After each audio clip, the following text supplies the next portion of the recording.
first letter to the Corinthians. Blessed be the God and Father of our chapter 1 and verse 3. Fight the good fight. Timothy chapter 6.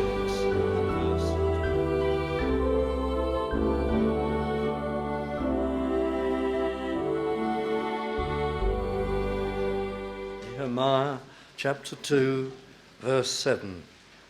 Moreover, I said unto the king, if it please the king, let letters be given me to the governors beyond the river, that they may convey me over till I come into Judah. And our subject is precautions for recovery, that is, recovery from a time of severe spiritual decline. We began last study to look at the book of Nehemiah in order to see the great lessons that are set before us for this theme, recovering from decline.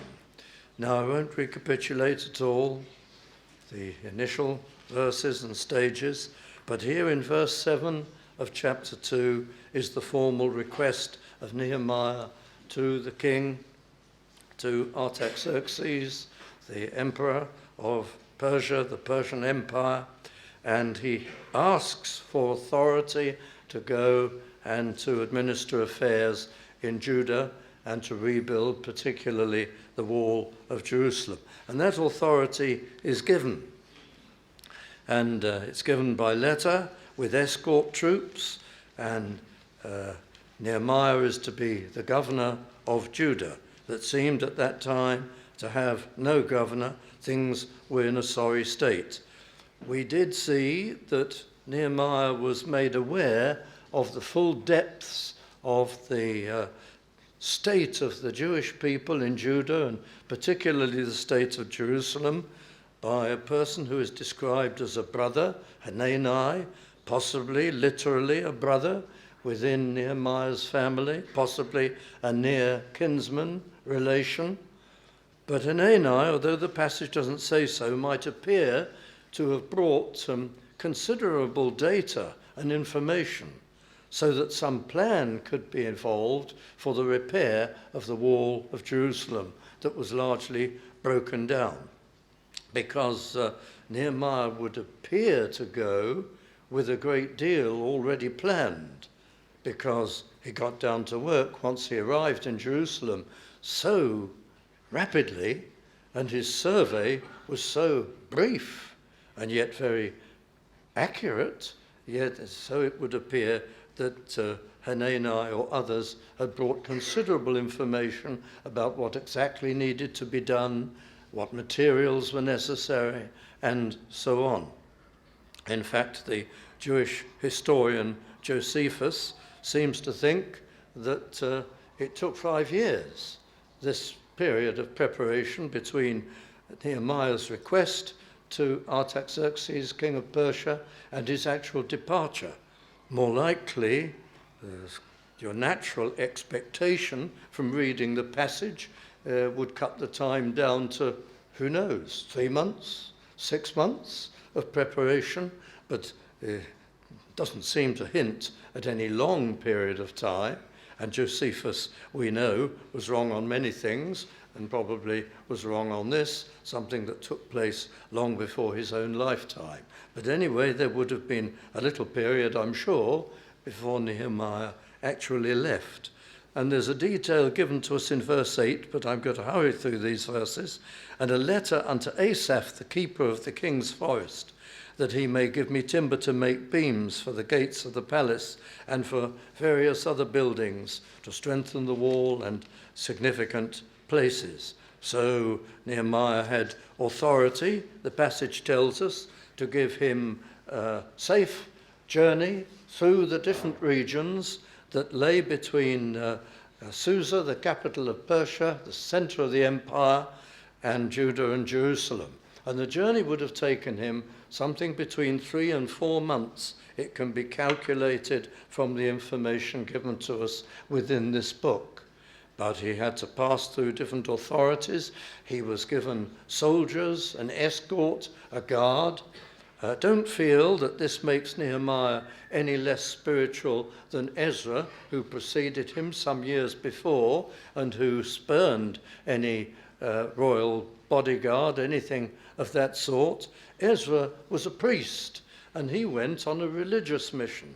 But now Nehemiah is going as the governor of Judah, appointed by the emperor. And his is a political mission, and so it's appropriate for him to travel with the full regalia and escort and so on. And so, verse 9, then I came to the governors beyond the river and gave them the king's letters, and this probably includes the various governors along the route, and then down into Samaria, Sanballat, and Tobiah and others who are going to be mentioned, and we'll describe them as we go on. In verse 10, Sanballat the Horonite, Horon is in Moab, so the governor of Samaria, that's Sanballat, and he is a Moabite, and Tobiah the servant, and the description the servant no doubt means servant of the Persian state, or official, government official, because that's what he was. Don't think that he is Sanballat's servant. Tobiah, no, is another governor in all probability, and the Ammonite. But it grieved these two and others also exceedingly. They were very angry, furious, that there was come a man to seek the welfare of the children of Israel. And that's significant information, because Tobiah, who governs or seems to have governed the region east of Jordan, it's a catastrophe for Sanballat and for Tobiah, because they were obviously trying to wipe out these Jews who had come back into the region, or turn them into slaves, make them just an annexed vassal area. That was their plan. They had impoverished them and turned them into workers and producers for themselves, and they were furious that there was going to be some re-establishment in their eyes of Judah, and someone had come from the Persian court, a Jew, no less, to establish this and to achieve this. But the information begins to tumble out of this chapter, which helps us to see the real situation. Verse 11, so I came to Jerusalem and was there 3 days. Now, I think it's right to see in this that he had no great reception. You might think that the heads of the families in Jerusalem, that the Jewish elders and the priests that were there and others would be very excited to have a Jewish man appointed by the emperor to come as governor of their city and their region and to administer affairs.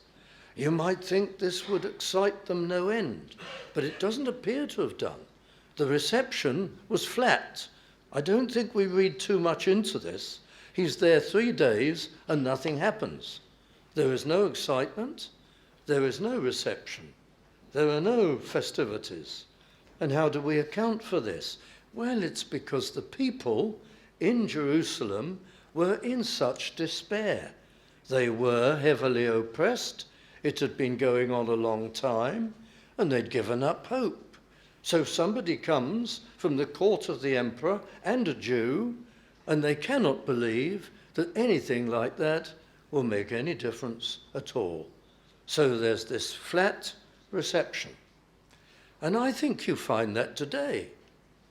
In this period of severe spiritual decline that we have in our land, I think you find exactly the same thing, a kind of despair among the more conservative and reformed evangelicals who stand for the truth. I'm not talking about the wild optimism of the charismatics and so on, with all their shallowness and their gimmicks and their efforts. I'm talking about serious biblical Christians, nevertheless, seem to be so often in a state of despair.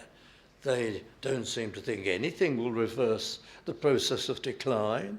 They cannot get particularly concerned or excited about anything.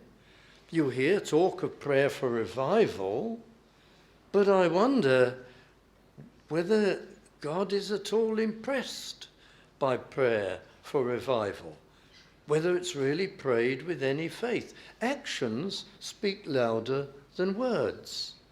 And just as there was a flat reception for Nehemiah, there's a flat tone in the ear of God to prayers for revival. Because people pray, Lord, send revival, do this, do that. But if you say to them, start a Sunday school in your church, pastor, start preaching some distinctively evangelistic sermons, calculated to stir souls and bring people into the kingdom. People get down to work. This is so in many churches. Get down to work, visit the community, do this, do that. There seems to be general despair. Nothing will work.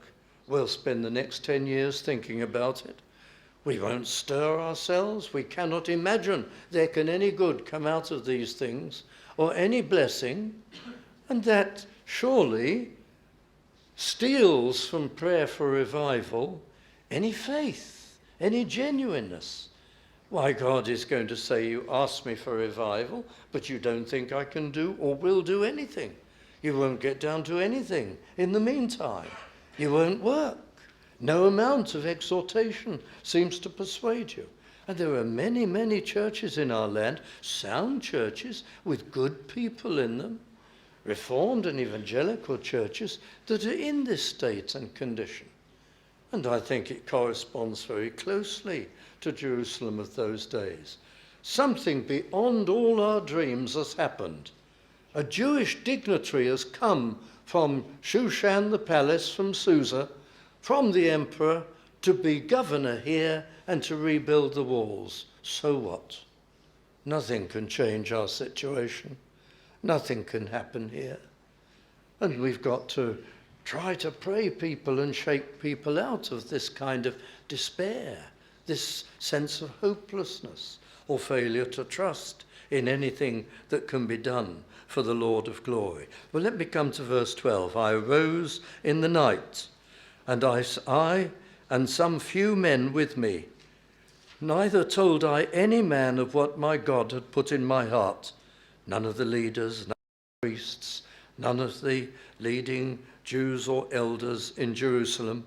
He was going to carry out his survey without them knowing anything. And there's surely a reason for this. Nehemiah knew that decline, and we were stressing this last study, is our fault. And remember I was saying, spiritual decline, it isn't Darwin's fault.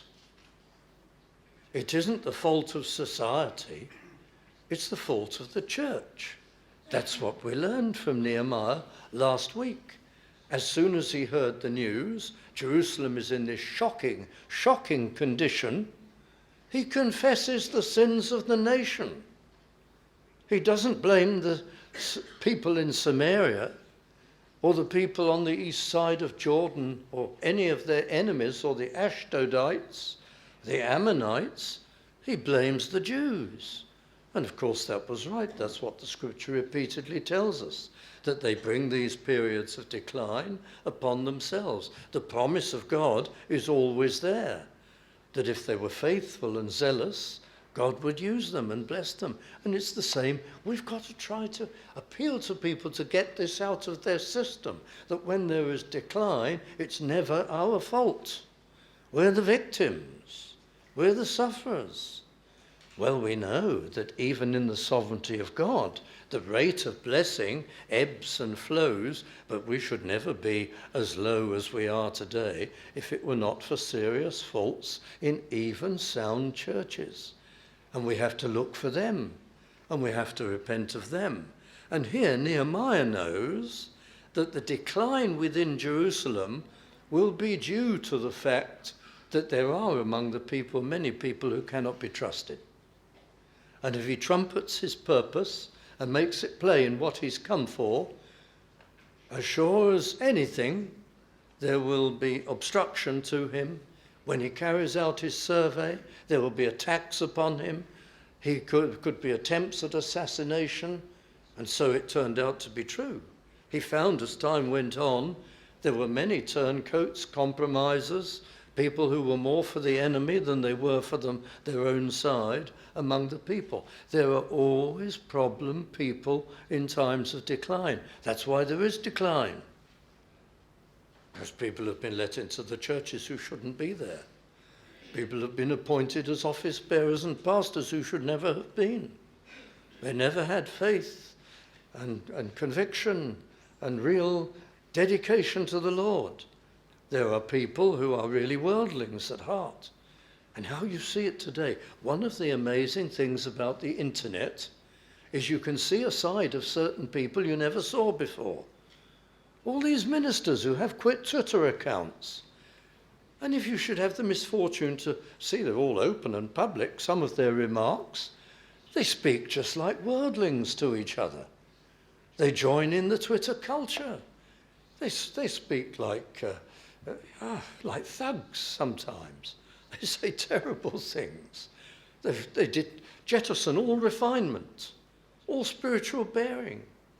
And you're shocked. You say to yourself, I never realized there were so many worldlings in the ministry. So many ministers sharing their taste in worldly things and so on. That was never so public as it now is. And you see what happens in decline. And Nehemiah knows this, so he keeps quiet about his purpose until his survey is completed. I'm afraid I'm going to have to go rather faster, but you get this wonderful account, beginning there in verse 13, of how he went. And in verse 12 he tells us he had no beast with him except the one he rode upon. In other words, no gathering of horses or anything that would make a noise. This survey must be carried out in dead silence. Presumably he had a silent ass, and that's about all to ride on. And he went on this great circular tour. And there follows in these verses a marvelous description of the perimeter of Jerusalem as it was at that time. And we won't go through it, but it's worthy of study, even at a technical level by itself, because there's no other source as rich as this about the layout of Jerusalem in those days. Well, then he was ready.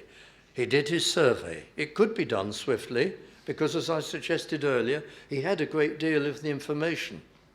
He possibly had drawings and a plan of what parts were broken down, what parts remained, where the best heaps of whole stone rubble was, and all the rest of it, where the dust and debris was that could scarcely be used again.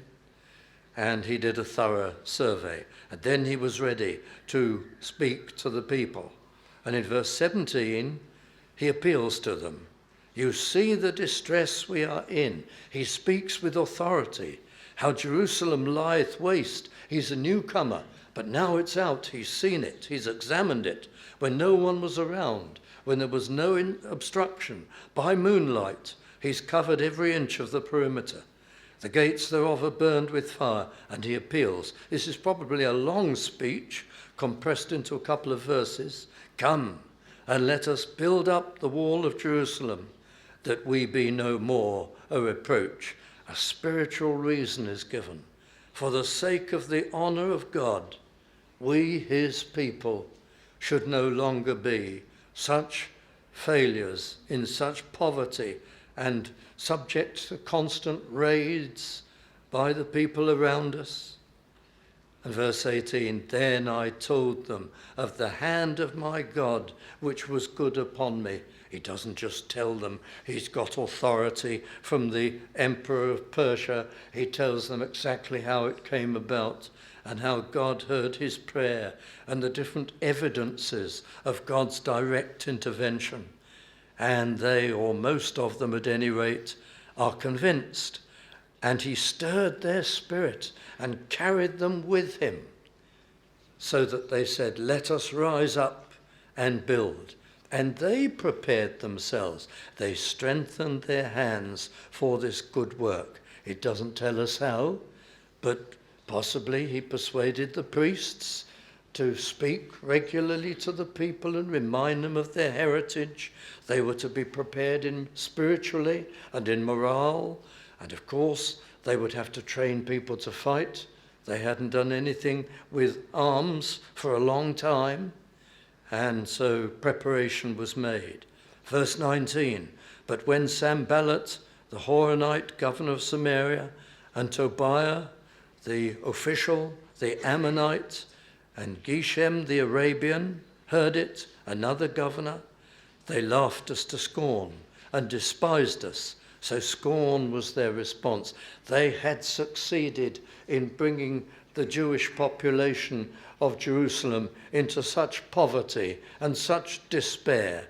They couldn't believe that a man with a few servants from Susa could reverse this whole process of decline. And so they laughed. What is this thing that ye do? Will ye rebel against the king? In other words, this group of governors, this is going to be their political approach.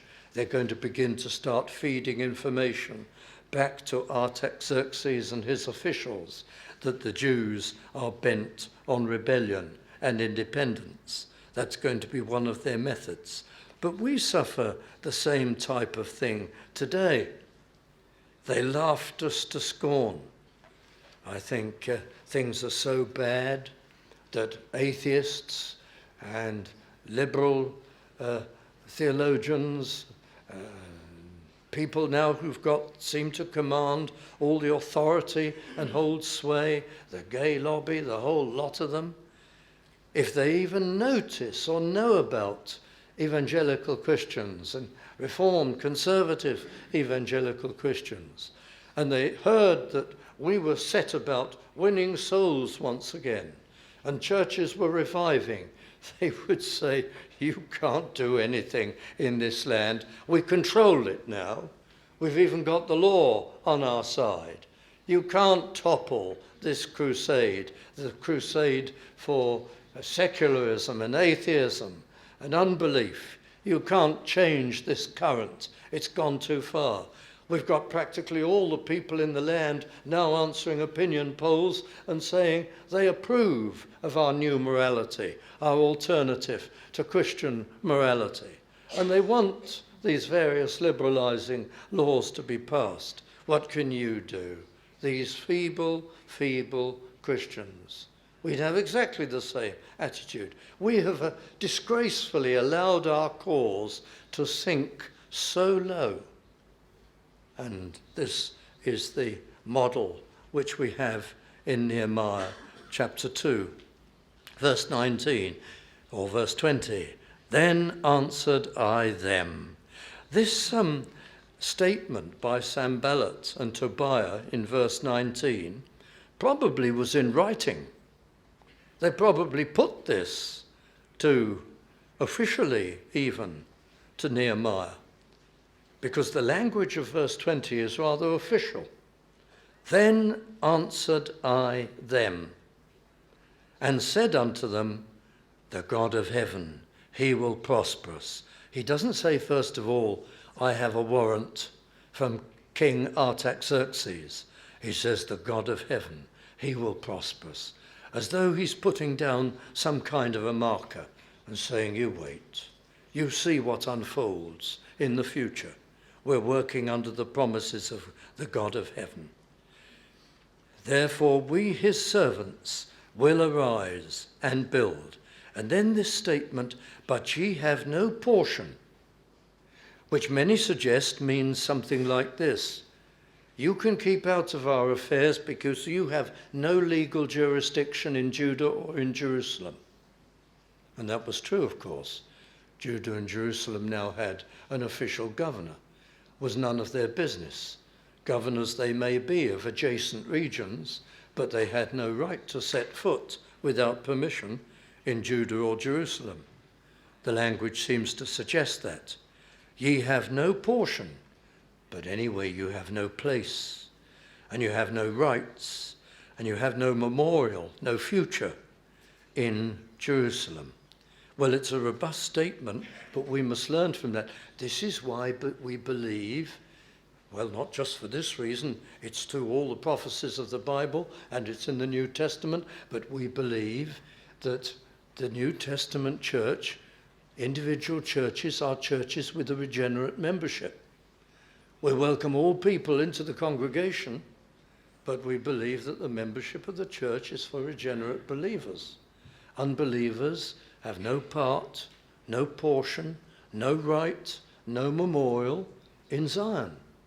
That's why we say the Church of England, a national church like that, is really not fully reformed, even if there are some reformed men in it. We say the church as an organisation is not properly reformed. It consists of everybody in the parish, all kinds of, the majority of technically proper members of the Church of England, the majority of them are not saved. The majority of them never attend. But they are on the electoral roll in many a parish, and they belong. People who the Bible says have no right, no portion, no place in that. Anyway, I pass on and I come to this third chapter. And I'm not going to go through all of this because it's a chapter of wonderful names, but I can comment on it briefly. Then Eliashib the high priest rose up with his brethren the priests, and they builded the sheep gate. That's where they began. The sheep gate, where the sheep came into the city from the countryside around that were being brought for sacrifice, for slaughter, for worship purposes. And Eliashib the high priest and his party, the priests, began to rebuild the wall. And then in verse 2, you read of the men of Jericho. So people were travelling from fair distances from around to come and join in the building of the wall. And you see more about that a little later on. And then there is the long list of all the families and the people who built. And the beams are mentioned in verse 3, which refers, I suppose, to roof beams. In verse 5, there's an interesting reference to the Tekoites. They repaired, but their nobles put not their necks to the work of their Lord. Their elders, their noblemen, they didn't lift a finger. And in chapter 6 and verse 17, you get an explanation for that. Moreover, in those days, this is much later on, the nobles of Judah sent many letters unto Tobiah, and they were turncoats. Some of the rich men, some of the wealthy men were sold out to the enemy, to the surrounding nations. And so you get an explanation as to why they had no enthusiasm to join in the work. Same in the churches of Christ. If we have a project and it involves all fit and able people, and people come into the whole crusade or project and play some part in it, and some people who are able-bodied and could be involved are not involved, there's usually an explanation. They're in some state of compromise or disobedience spiritually in their lives. And you see it here, just looking at the details in this chapter. But again, if I go to verse 22 of chapter 3, and then you note, after him repaired the priests, the men of the plain, more priests, Levites are mentioned too. Tremendous organization. Everybody is involved who's willing to be involved. Great care has been taken. Nehemiah was a great organizer, all the people who worked with him. There's no overlap. Certain people, families, are apportioned to different parts of the wall. There appear to be no quarrels. The professionals, the middle classes in the city are involved. The passage even mentions, though not in our translation, the perfumers. Certainly mentions in verse 32 the goldsmiths. And it's some of the people with lily-white hands who were engaged in professional activities are actually named in the passage as doing double stints, doing one project and then going on to do another. So everybody was equal in this great endeavor to rebuild the wall of Jerusalem. There's some very interesting and puzzling touches that people draw attention to down in verse 30. there is reference to Hanan, the sixth son of Zalaph. The sixth son. Interesting how some of the old writers would pause and give long and elaborate possible explanations as to why the first 5 sons were nowhere to be seen. And whole sermons have been preached on the first 5 sons, and we don't even know if they were alive. And we don't know their names. But it is very tempting, isn't it? 5 bad sons and 1 good one on the end is involved in the work. And a preacher can get to suggesting all sorts of reasons why that might be, but I won't attempt that this evening. I go on to chapter 4 because time is racing on. But it came to pass that when Sanballat heard that we builded the wall, he was wroth and took great indignation and mocked the Jews. Now this isn't mockery like the first time. He mocked and scorned the Jews the first time because he really didn't think they would accomplish anything. It was like this for you when you were converted. It was certainly like this for me. How many people told you you'd get over it? How many people told you you'd soon change your mind, it wouldn't last, you'd grow out of it, especially if you were a young person. You'd soon forget all about it and change, but you didn't. Now Sanballat and Tobiah and Geshem, they began with scorn because they really thought these Jews, they have no living God as they claim. They have no divine help. We'll discount that straight away. What can they do? That wall is smashed to bits. And we have complete control over these people. How can they reverse that? But now the wall has started and it's going up. And they have to choke back this derision. The unexpected has taken place. Progress is being made. So now the mockery is not like the first mockery. Now it's a weapon. Mockery sometimes is because people really don't think you'll ever make it. But then, when they realize you are accomplishing something, it's like a spear or a bow or a sword. It's designed not to express their lack of belief in the possibility that you'll succeed, but it's designed to depress you and dissuade you and demoralize you. So there's a great campaign of demoralization begins. That's the devil's work. Demoralizes us if he can, undermines faith, and so on. Well, verse 2, he spake before his brethren and the army of Samaria. He's now standing by the military. And said, what do these feeble Jews? Will they fortify themselves? Will they sacrifice? Will they make an end in a day? And Tobiah, the Ammonite, he's still very doubtful and scorns if they're building, it won't stand, it won't last. But the response of Nehemiah is to pray. You might think it's a vindictive prayer. I don't think it is a vindictive prayer. Hear, O our God, for we are despised, and turn their reproach upon their own head, and give them for a prey in the land of captivity.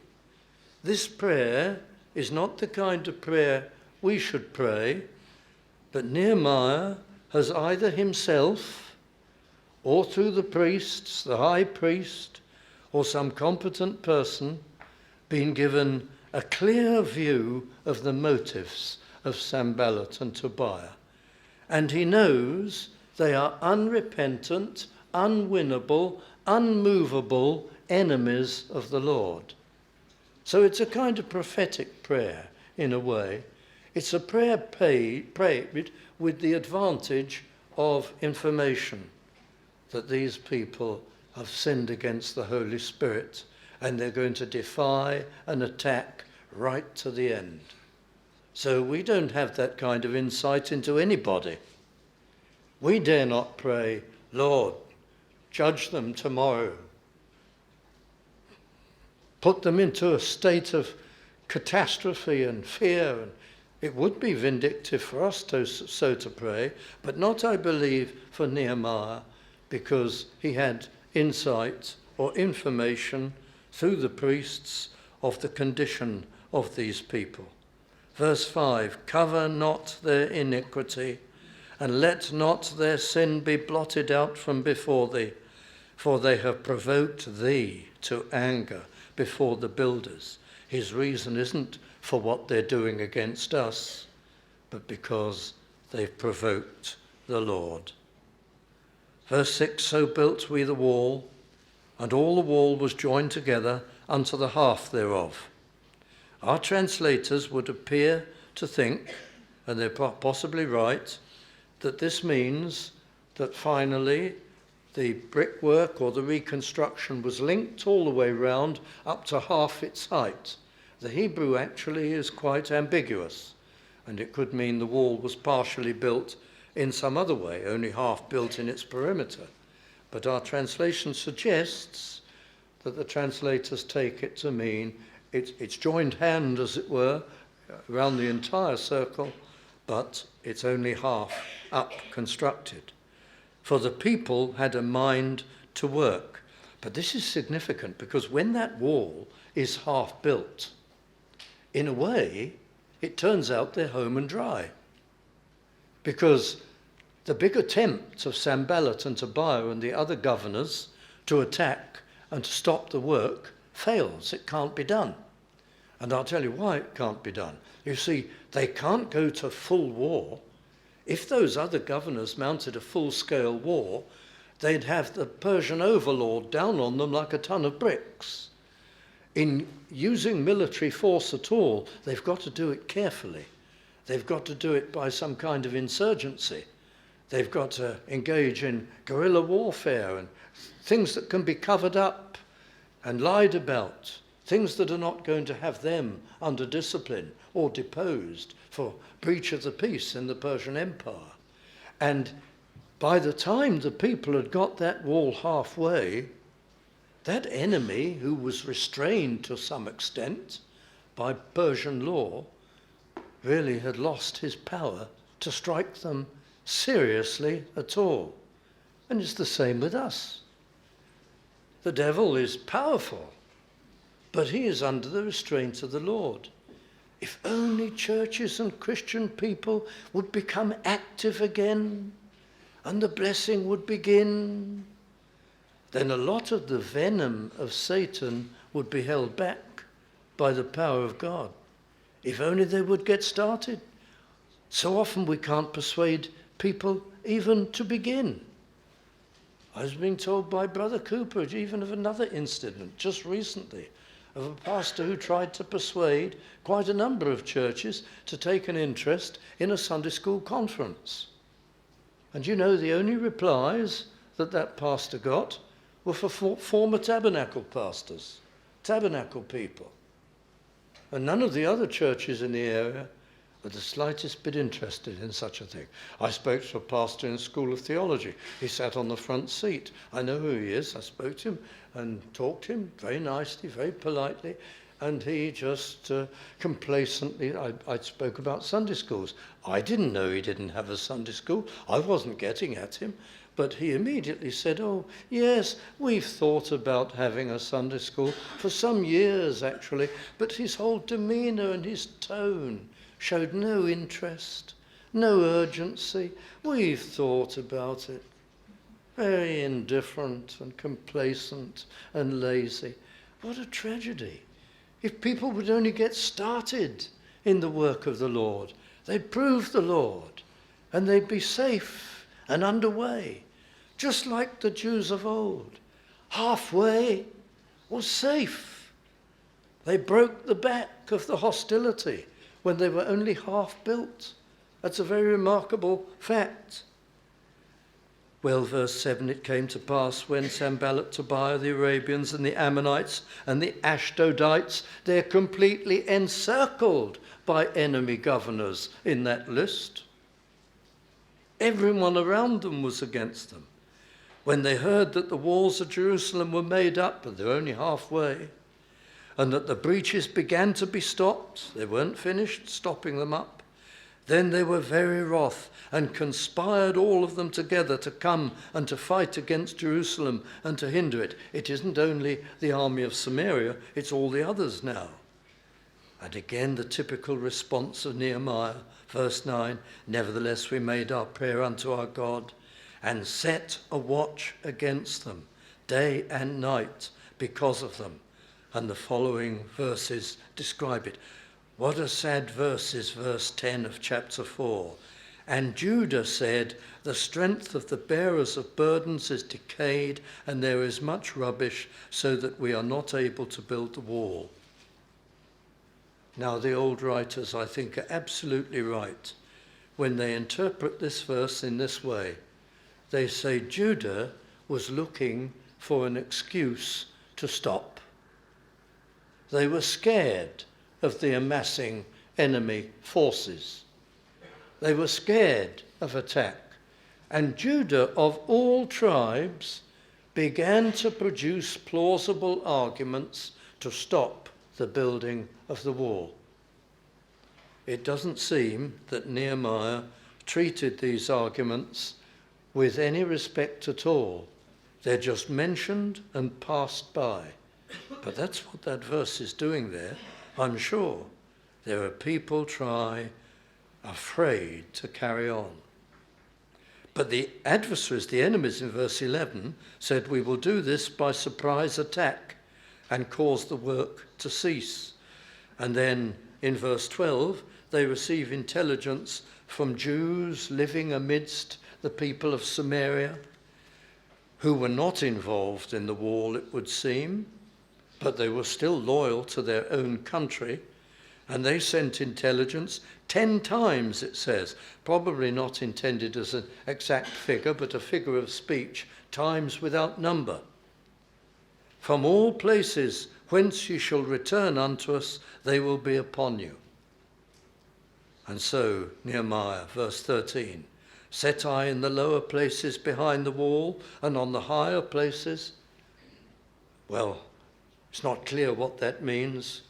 It may mean that wherever the wall was half built, there were watchers set, and wherever they had begun to build arches over the gates that were a bit higher up, and battlements beside the gates possibly, they were manned too, naturally. And then he organized people in families, according to their families. Not their children and their wives, but the men, that is. Family groups were armed and put together so that they'd keep up their own morale. And it would remind them of their families who needed their efforts. And then there's the great exhortation, be not ye afraid of them. Remember the Lord and what he's done in the past, which is great and terrible, and fight for your brethren, your sons and your daughters, your wives and your houses. And that broke the enemy. When they knew there was a strong defense upon these half-constructed walls, they called off the assault. But that didn't mean that the Jews relaxed. It came to pass, verse 16, from that time forth, and there were all the provisions, I won't go through them, whereby the people were organized to watch and defend and work with one hand and hold in the other hand a weapon, and so on. And then the people who traveled in, those people from Jericho, for example, and others, they were told, you can't go home, you'll be waylaid on the road and cut down. And we need you here because we've got to keep guard duties going all night. So all the people who go out of the city by day, you stay here at night and lodge here. This is a national emergency. And they did. And also, of course, if people, a great workforce, had been trundling out of the gates every night as though it was a factory gate and going off home and coming back again the next morning, well, all kinds of enemy people could have come in with them. They didn't have weapon detectors in those days. They couldn't stop everybody at the gates. The enemy would get in among them. And so the workers who came from outside were to stay in the city. And the great theme of the second half of this chapter is watchfulness, to watch. They are to pray and they are to watch. So let's make some applications as we move to conclusion. Watchfulness. Well, you know about watchfulness in the church. There hasn't been enough watchfulness in the churches of Jesus Christ as there ought to have been. Look what's happened, I tell you often, in the last 40 years. Look how the world has come into the churches. This is terrible. I read of one notable evangelical name, I won't say who was speaking about a particular pastor who is notorious in North America for cursing, for organizing worldly things. He claims to be a Calvinist as well as solidly evangelical, and yet his behavior is appallingly worldly, and he believes in entering into worldly culture, for the church adopting worldly culture in order to make itself acceptable. And a much sounder man was talking about this other pastor and saying, well, I don't agree with everything he does, but he's a wonderful man. And he's faithful to the gospel. And he's faithful to the scripture, even though I don't agree with everything he does. And I think to myself, where is the discernment of this sounder man? When that individual denies the holiness of God. It's not this that he does some secondary things which are debatable and doubtful. He denies the holiness of God. He says, in effect, God doesn't mind worldly sinful behavior. He doesn't mind it in my life. In fact, he likes it. He doesn't mind it in my church. He doesn't mind that I have the loudest music in Christendom, the most worldly, the most carnal. And my methods are like that, and my language is like that. God doesn't mind. And I believe we should all cultivate this. And then we'll really be on the front line and all the rest of it. Front line? You'll have let the enemy in wholesale. But you've denied a fundamental of the faith, the holiness of God. And the call to his people throughout the Bible to be separate from idolatry, from the world, from ungodliness, from sinfulness. This isn't a secondary matter. I cannot understand how an eminent pastor with a couple of PhDs and all kinds of things actually is so destitute of basic, simple, common sense discernment that he can't see that's a fundamental breach of basic truth. The holiness of God is denied if you reject separation. You have broken the fundamentals of the faith. And we've got to make people more and more aware of this, because this is the trouble. There hasn't been a watch mounted. People have watched for some things and not others in the church. But what about us in our lives? Let's come to ourselves. Are you always watching? When you miss your prayer time, or it whittles down to a few minutes, does it disturb you? Do you watch your own soul to keep yourself spiritually alive? Does that ring an alarm bell? If you lose heart for witness, and you make excuses to yourself as to why you can't or won't, and you accept those excuses, and you lose your desire, are you watching? Something's happened to me. I'm seriously out of sorts spiritually. I've lost my desire to count for Jesus Christ. Do you manifest ungracious behavior, snappiness, unkindness, lack of courtesy? Do you notice it?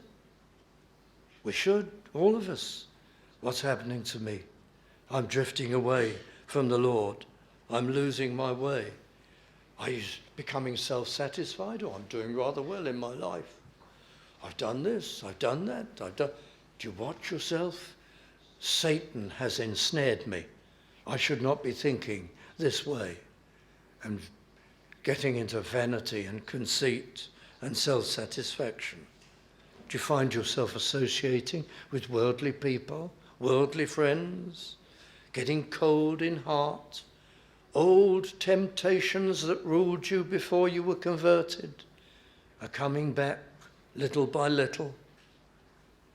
You serving the flesh, watching shows on television, going to the cinema, listening to the wrong kind of music, going too much to the gym when it becomes not fitness but vanity, eating too much,